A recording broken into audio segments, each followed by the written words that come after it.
Hi friends, இன்றைக்கி சின்ன மருமகள் எபிசோடு பார்க்கலாம் வாங்க. அதாவது தமிழ் என்ன பண்ணுறாங்க, பாட்டிக்கிட்ட போய் பேசிகிட்டு இருக்காங்க. அப்போ பாட்டி சொல்கிறாங்க, உனக்கு 10 நாள் டைம் கொடுத்தேன், இப்போ 8 நாள் தான். ஏன்னா நாளைக்கு ஞாயிற்றுக்கிழமை வருது, அதனால் நாளைக்கு நீ என்ன பண்ணிவிட்டு அசைவ சாப்பாடு சமைச்சிரு அப்படிங்கிறாங்க. என்ன இப்படி வெடிகுண்டை தூக்கி போட்டாங்கன்னு தமிழ் கலங்கிக்கிட்டு நிற்கிது. அப்போ அவங்க அத்தை சொல்கிறாங்க, இந்த தமிழ் உனக்கு சைவமே ஒழுங்காக சமைக்க வராது, இல்லை அசைவம் எப்படி சமைக்க போகிற அப்படிங்கிற அதான் தெரியல அத்தை அப்படின்னு சொல்கிறாங்க. தமிழ் சொல்கிறாங்க. அப்போ அவர் சேதுவும் சொல்கிறாரு, என்னம்மா பண்ண போகிறோம், ஏதாவது பண்ணுமா அப்படிங்கும்போது அவங்க சொல்கிறாங்க, வேணாம், நாளைக்கு என்ன பண்ணிவிடு, நீ சைவமே சமைச்சிரு, நல்லா ருசியாக 4 காயும் சமைச்சிரு, நல்லா சைவ சாம்பார் ரசம் எல்லாம் செஞ்சிரு அப்படிங்கிறாங்க. இங்கே எல்லோரும் சாப்பாடும் உட்காந்துட்டாங்க, சாப்பாடும் வச்சுட்டாங்க. உடனே அவர் கேட்குறாரு, சேதுவோட அப்பா கேட்குறாரு, எங்கே என்ன அசைவமே இல்லையா, சைவத்தை வச்சுருக்கிறீங்க அப்படின்னு சொல்லிட்டு, இன்றைக்கி ஒரு நாள் நீங்கள் சாப்பிடுங்க அப்படிங்கும்போது சாப்பிட்றாரு. வாயில் வச்சதுமே என்ன சொல்கிறாரு, என்ன உப்பாக இருக்குது அப்படின்னு சொல்லிட்டு சாப்பிட்டுட்டு சொல்கிறாரு, சரி சரி சரியாக இருக்குது. அப்போ தாமரை என்ன பண்ணுறாங்க, மாமா நான் வேண்டாம், சிக்கன் மட்டன் எல்லாம் எடுத்து சமைச்சு வச்சுருக்கேன், உங்களுக்கு கொண்டு வரவா? இல்லைம்மா வேணாம்மா, நீ சாப்பிடுமா அப்படிங்கிறாரு. அப்போ அவர் சொல்கிறாரு, சித்தப்பா சொல்கிறாரு, இன்னைக்கு அமாவாசையும் கிருத்திகையும் ஒன்றா வந்திருக்குப்பா, அதனால் சைவமே நல்லதுப்பா, சைவமே சாப்பிடுவோம் அப்படிங்கிறாரு. அப்போ எல்லோரும் உட்காந்து சாப்பிட்றாங்க.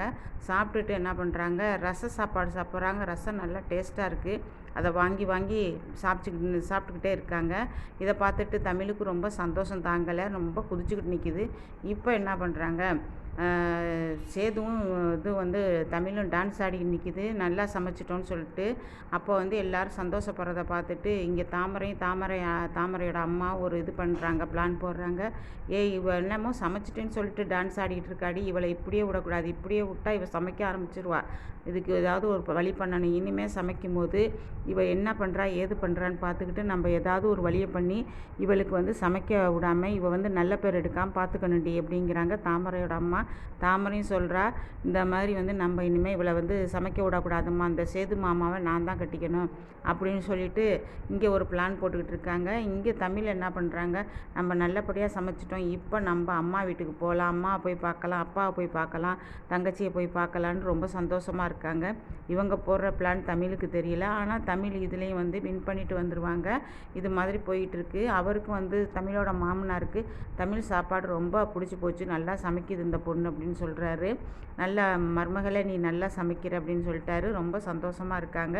இங்கே தாமரை தான் அடுத்த பிளான் போடுறாங்க. இவ சமைக்கும் போது நம்ம ஏதாவது பண்ணிடணும், ஒன்று மிளகாத்தூள் அள்ளி கொட்டணும், இல்லாட்டி உப்பு அள்ளி கொட்டணும், இவன் நிம்மதியாகவே இருக்கக்கூடாது அப்படின்ட்டு இங்கே தாமரை நினச்சிக்கிட்டு இருக்காங்க. இப்போ தமிழ் மறு வீட்டுக்கு போகிறாங்க, அவங்க அம்மா வீட்டுக்கு.